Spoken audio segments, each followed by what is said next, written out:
So till now we have read that जो Jody के father थे उनको एक रेटल स्नेक ने बाइट कर लिया है और उनको ठीक करने के लिए डो को किल किया गया, उसका हार्ट और लीवर यूज़ किया गया उनको क्योर करने के लिए, उनका पॉइजन ड्रॉ आउट करने के लिए। अब जो जोडी है वो लगातार उस फ़ोन के बारे में सोच रहा है कि यार उस बेचारे फ़ोन का क्या होगा। वो अपने डैडी को भी मना लेता है कि फ़ोन को वो कैसे लाएगा घर। अब वो जा रहे होते हैं उसको लेने फ़ोन को। तो ये हमारे पार्ट 2 में हम आज पढ़ेंगे और आपको क्वेश्चन आंसर्स का PDF मिल जाएगा, तो आपको क्वेश्चन आंसर्स भी कर लेने हैं, वो हमारे टेक्स्ट में से ही हैं, तो अलग से समझाने की आई डोंट थिंक कि हमें ज़रूरत है। Jody gave himself over to the thoughts of Fawn. They passed the Abdon clearing. He said, "Cut to the north, Millville. It was up here that Pa got bitten by the snake and killed the doe, and I saw the fawn."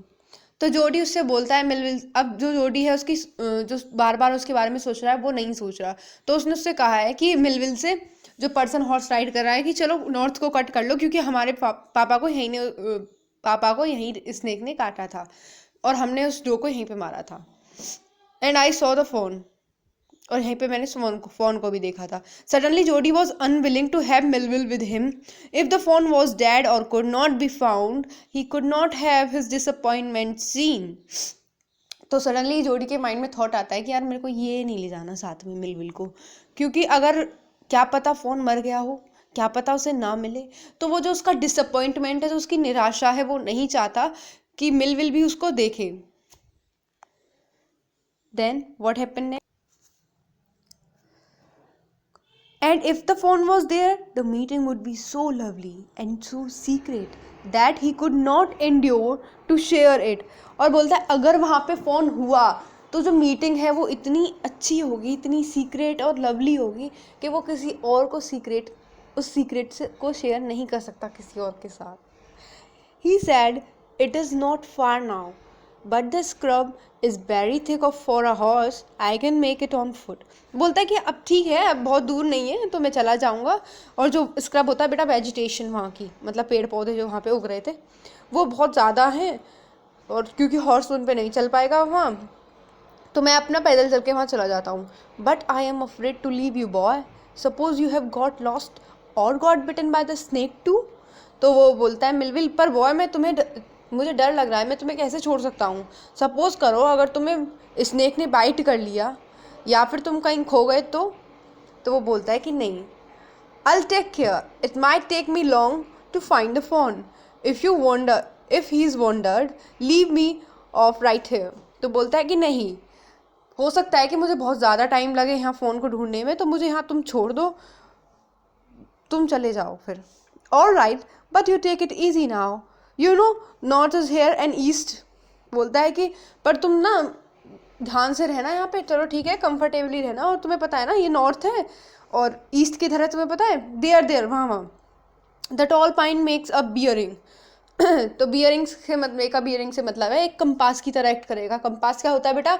जो directions दिखाता है, कि toll pine को देखो जो so long, तो बोला हाँ so long Millwheel, I am obliged. तो उसने कहा ठीक है। He waited for the sound of the hooves to end. Hooves बेटा होता है कि जो आपके फुट नहीं होते उसमें हॉर्नी पार्ट जो होता है, मतलब नीचे थोड़ा फुट्स में, तो उसका। Then cut to the right, the scrub was still, only his own cracking of twigs sounded across the silence. तो बोलते हैं कि अब वो चला गया है, लेकिन अब जब वो जा रहा है उस जंगल में, वो इतना ज़्यादा घना है कि सिर्फ उसकी ही साउंड आ रही है। स्क्रब, जो जितने भी स्क्रब है वहाँ पे पेड़ पौधे हैं वो स्टिल हैं, और बस उनकी क्रैकलिंग, मतलब जैसे वो हटा रहा है ना, तो पेड़ पौधों को हटाने में झाड़ियों की आवाज़ होती है ना, वो वाली हो रही है। साउंडेड अक्रॉस द साइलेंस, बस वही आवाज़ आ रही है वहाँ पूरे जंगल में। He wondered for an instant if he had mistaken his direction. पर उसे एक बार ख्याल आया, क्या पता कहीं यार उसने अपना डायरेक्शन कहीं मैं भूल तो नहीं गया हूँ।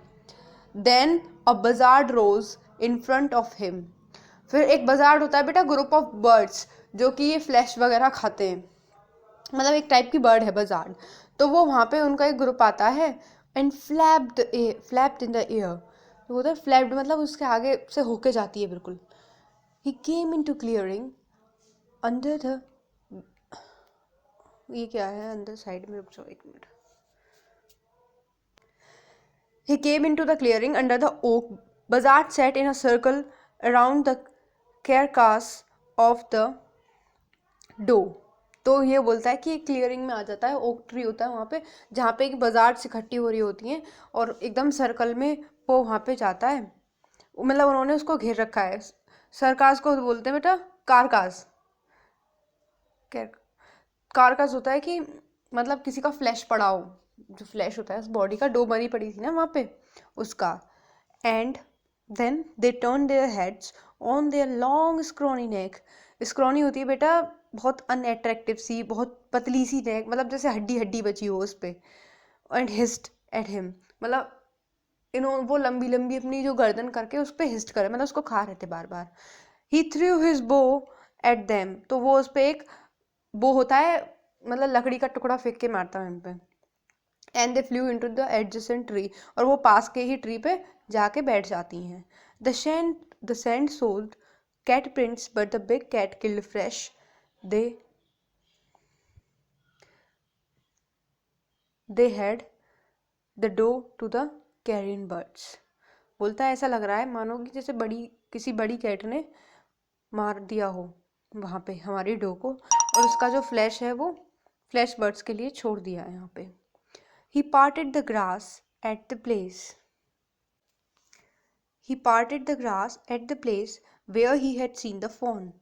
तो मतलब वहाँ पे वो घास हटाता है वहाँ से जहाँ उसने उसको देखा था फ़ोन को. उसे लगा कि भाई वो छोटा सा था, क्या पता यहीं कहीं छिपा हुआ हो, मुझे ना दिख पा रहा हो. It did not seem possible that it was only yesterday. और ऐसा नहीं लग रहा था कि ये मतलब कल की बात है, ऐसा लग रहा था बिल्कुल जैसे कि, क्योंकि वहाँ पे बिल्कुल क्लियर हो चुका था, मिट्टी विट्टी और जो फुटप्रिंट्स थे वो सब मिट चुके थे, तो इसलिए ऐसा लग ही नहीं रहा था कि मतलब कल वाला कुछ दिख ही नहीं रहा था वहाँ पे. The fawn was not there, लेकिन जो बेबी डियर है वो वहाँ नहीं था. He circle the clearing and was no sound no sign. The buzzards clacked. बोलता है कि वो वहाँ गोल गोल घूमता है ढूंढता है, लेकिन ना तो वहाँ कोई साउंड आ रही थी ना कोई उसका साइन था, निशान, मतलब कोई निशानी वगैरह. द बजार्ड क्लैक्ड, मतलब फ्लैपिंग साउंड करते हैं अपने विंग्स की. Their wings impatient to return to their business. और वो मतलब बहुत बेसब्र हो रहे हैं कि यार ये जाए यहाँ से और हम दोबारा उस फ्लैश को खाएं. Then he return to the spot where the fawn had emerge and dropped on all fours. अब वो वहाँ पे पहुँच चुका है जहाँ पे वो था. कौन था? फोन था. जहाँ पे वो बेबी डियर था वो वहाँ पे पहुँच जाता है. वो बेचारा वहीं पे बैठा, मतलब गिरा पड़ा है वहाँ पे अपने चारों पैरों के साथ सिमटे हुए. Studying the sand for small hoof prints. Hoof नहीं है, ये फुट है. The night's rain has washed away all tracks except those of cat and buzzards. बोलता है कि जो वो है, जो रात की जो रेन आई है उसने सारे के सारे फुटप्रिंट्स मिटा दिए हैं, एक्सेप्ट अब जो किसके हैं वहाँ पे, कैट्स के हैं, कुछ बजार्ड्स के हैं. वो रेन पड़ने के बाद में आई होंगी ना उसको खाने के लिए फ्रेश को, इसलिए. अब आता है आपका part third. Movement directly in front of him started him so that he tumbled backward. और ऐसे मतलब वो चल रहा था कि मतलब एकदम से वो टम्बल यानी गिर जाता है अचानक से बैकवर्ड, पीछे के डायरेक्शन में. The fawn lifted its face to his. अब जो फोन है वो अपना मुंह उसके ऊपर करता है, जैसे उसे फिर सूंघता है, जैसे जो जानवर है वो सूंघते हैं ना अपनी नोज से. Turn his head with a wide wondering motion and shook him through with stare of its liquid eyes. और फिर उसको ऐसा लग रहा था कि उसकी आइज़ इतनी लिक्विड हो रही थी, मतलब एक बोलते हैं ना ग्लासी टाइप में शाइन जो होती है उनकी आंखों में, उस टाइप से उसकी लिक्विड आइज़ मुझे दिख रही थी. It was quivering. क्विवरिंग मतलब होता है शेकिंग, थोड़ा मतलब शिवर, कप कपाना टाइप में, वो मतलब कप कपा रहा था थोड़ा सा. It made no effort to rise and run. Jody could not trust himself to move.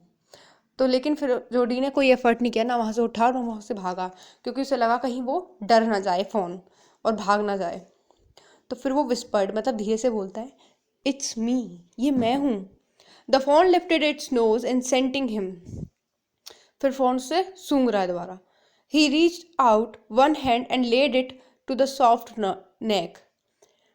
तो वो अपना एक हाथ निकालता है and laid it on the soft neck, उसकी जो सॉफ्ट नेक होती है फ़ोन की, क्योंकि वो बेबी होता है सॉफ्ट तो हो गई, तो उसकी नेक पे वो अपना हाथ चलाता है। टच मेड हिम डेलीरियस, तो जो उसका टच है किसका, हमारे ऑथर उसका जोडी का, उसे बड़ा एक्साइटेड कर देता है, डेलीरियस कर देता है।